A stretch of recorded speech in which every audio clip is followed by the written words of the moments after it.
afraid when I'll come out and you're in white because they paint me before I come out here because my skin is actually this color and they don't want me to be that color. So I always hug weird. Sorry. Like an air hug. I know, it's nice to see you. It's so good to see you. I love every time you come. Welcome back. But you added a new family member, right? I did. You got a new dog. I got a new dog, Sully. I love the name Sully. Oh. What a snuggle muffin. He is so cute. He's gotten so much bigger though, guys. He's growing so fast. Yeah, I've had a German Shepherd before. They get massive. Yeah. Huge. I love it though. Huge. His paw's like the size of my hand. I know. And the paw is the indication of how large they shall be. I'm a little worried. Yeah. I know you have another dog, Tank. Yes. How does Tank feel about Sully? She's very mad at me. Yeah. She's been ignoring me. Yeah. That happened to me once. I was like, oh, I'll get a buddy for my dog. That's what I thought. Yeah, no. Because she's getting older. Yeah.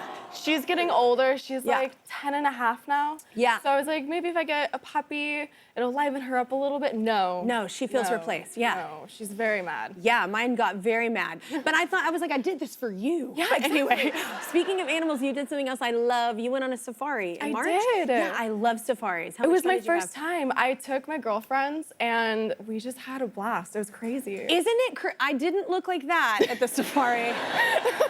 Interestingly enough, I was not in a movie. But no, isn't it crazy how close like the MGM lion gets to your car? No, you guys, they get right up to you. Yes. And they're so used to this vehicle that they're not scary or you intimidated. don't feel scared. No, I'm like, oh, weird. I think I might get out and pet you. Don't do that. No. Yeah. The tour guide wouldn't let me. Yeah.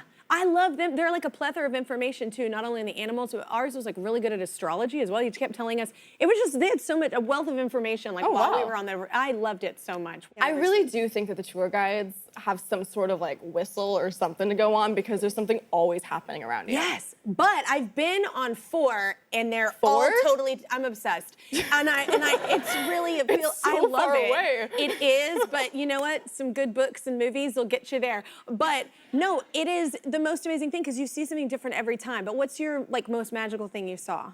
I saw a bunch of elephants and I saw baby elephants and they were the cutest thing I've ever seen, like their giant ears. Yeah. Did they try and get like kind of territorial with you and do the thing with their ears? Oh, yeah, where they just start to like flop around? Yes. And I thought it was cute and they were like, actually they want us to back away. And I was like, I love that I was like, they love us. And they don't want you near them. You have kind of this fearlessness to you. I remember last time, I think we talked about MMA fighting. Yes. You're into water sports. But like, have you ever been in a situation where you were scared or you feared at all? No?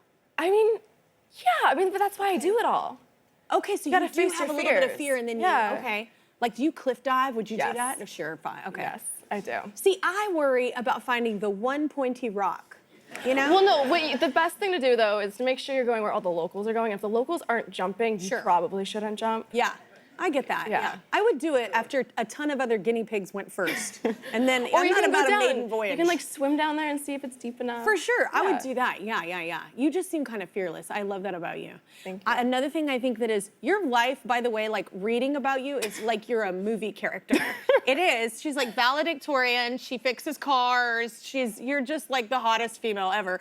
And you also, it's so movie-like, your whole, like a lot of your family used to live on like in the same area, same block or whatever? Yeah, so my family have been on this lake for like 5 generations. Yeah. So my great-grandma had a cabin and she had my grandma in the cabin and my grandma had my mom and then my mom was raised there. Yeah. And so they broke up the land a little bit and so it's my aunt and uncle, my grandma, and then I bought back my great-grandma's house. Yeah, we talked about that, yeah. And then my cousin's house. And so it's all on a lake. It's a giant, fun, just beautiful place to spend time with your friends and family. I remember last time we were talking about how you bought her house. Did you have to do any renovations or anything? I didn't. I've kept it all original. Oh, that's awesome. Yeah. What a well-built house. Well, the pipes. There's a few things I would have done differently. Okay, let's take a few commercials. We have someone in the audience to help us out. Hi, Kelly and Sydney. I'm Audra. Sydney, among all your interests, I know you love fixing up old cars. Me too.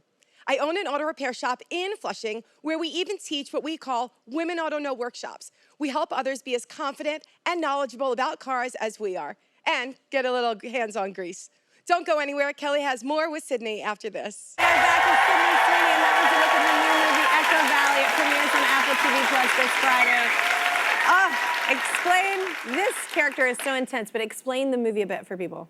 Okay, so what you guys just saw is Claire shows up at her mom's doorstep covered in blood, and what follows suit is a psychological thriller about how far a mom would go for the child she loves.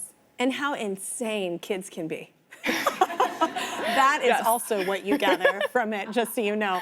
No, Julianne Moore was actually just here and we were talking about it, and she was talking about working with you, and she loves you, but what was it like walking on set? And had you met her before? No, I mean, she is such a dream. She's beyond talented and just sweet. One of the kindest human beings I've ever worked with before. Yeah, that was just, I was like, oh my God, the cast of this is so crazy. So what your character calls her mom when she's in desperate need, who do you call, like in life? Do you have a? I call my girlfriends. Okay. Yeah, a lot of them are actually backstage right now. You'd call them anytime, like if you're like, I gotta hide a dead body? I think they'd bring the shovel. Yeah.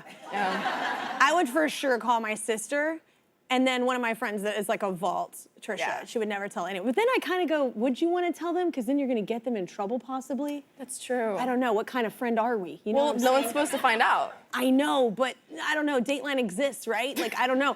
Anyway, it's a very intense role. Like, first of all, how did you prepare for that role? I mean, you have to be basically unhinged kind of I'm very a lot unhinged. of the film. Yeah, because Yes. you're an addict. And I don't know if you've had anyone in your world like with that, but that's an intense thing to portray. Like, how did you do research for that? It is. I definitely had personal experience with family members that have struggled with addiction. But I also started watching, there's this YouTube series where this gentleman, he interviews addicts on Skid Row and homeless people on Skid Row. I have seen these. Yeah. Yes. And I just started watching every single one and finding different mannerisms or traits that I wanted to incorporate into Claire's performance. Yeah, it's interesting too, like how they all end up there. That's what Yeah. I find interesting. I'm like, how did this happen? And it's always different. How do you climb out when you're in those intense scenes, you're playing an addict? What do you do at the end of the day to climb out of that?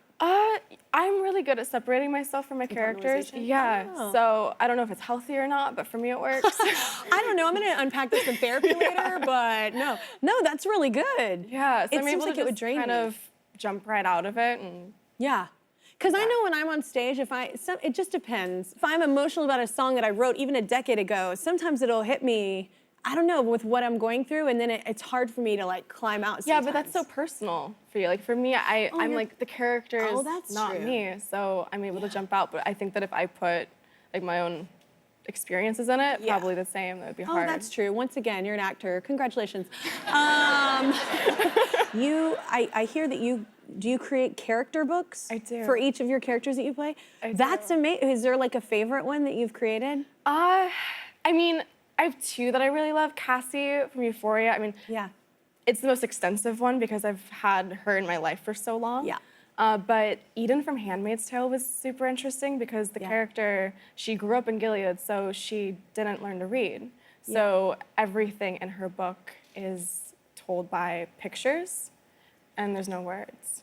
I mean, this is a really cool idea that you might just want to put out into the universe one day. Like, I don't know. I don't know if I will. I know, maybe don't, because it is a personal thing, but it just seems like a very cool, I've heard people like make playlists and stuff like music, like to get them in the vibe, but like never a character book. That's really cool. What else is in the books?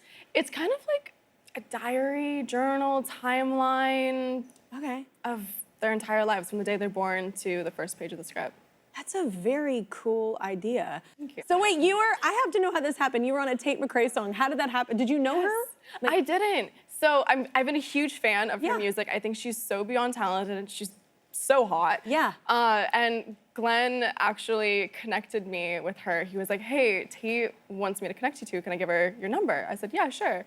So he put us in contact, and then she reached out and was like, hey, I really would love to sample your voice for a portion of my song and my new album. Would you be That's down? so And I'm random. like, hell yes. Yeah. It's so cool. I know. I thought that was really cool. I just wondered how it happened. I was like, Yeah. what? How did that play out? I mentioned this earlier, but you're also valedictorian. But do you get nervous about like giving speeches? I know you're an actor, but like that's a different thing. It is. Yeah. If it's me having to be Sydney, like right now, I'm really myself. So you get I get I terrified. get stage fright. I don't get stage fright singing. I don't get stage fright doing this. But when it comes to giving a speech, it's like I lose all sense of, I'm just an idiot. Yeah, no, I have horrible stage fright. Yeah, which is kind of funny if you think about it, because you're the smartest girl in the school, possibly up a speech. Honestly, I don't even remember the speech. That's how terrified I was. Oh my God, yeah, that would give me, I would want to be just right below, just so I don't have to give the speech.